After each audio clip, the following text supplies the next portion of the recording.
Now, before I start, this is a video not to scare you away from your church, but just to inform you on really what I've learned throughout my experience of going to different churches. Yes, I've been to different mega churches. I've been to small churches.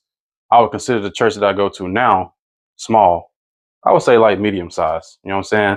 But anywho, all right. So, uh, if your church is first of all not teaching you how to hear God's voice for yourself, you may want to question your church. I didn't say stop going, but you may want to question it. You know what I'm saying? Get with an elder, or even if you can contact the pastor, ask him, hey, how do you hear God's voice? Or how do you know it's God's voice?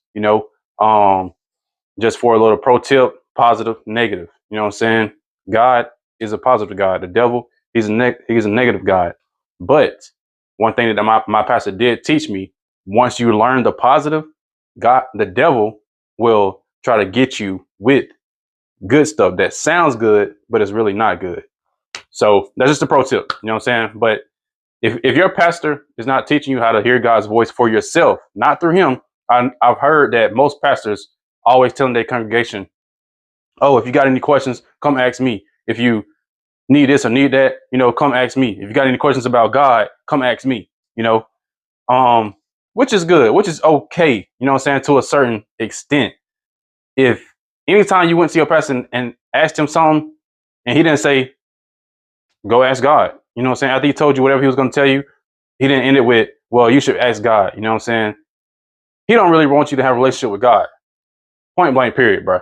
Like, I'm sorry to tell you, but any preacher that wants you to come to him about everything instead of going to God about everything, that's your God, So check yourself about that and check your pastor about that. That's the number one thing.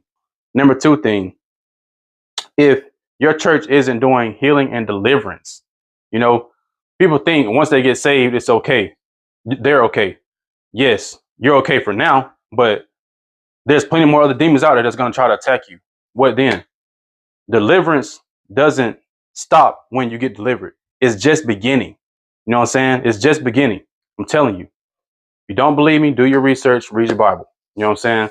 And number three, there should be some form of speaking in tongues.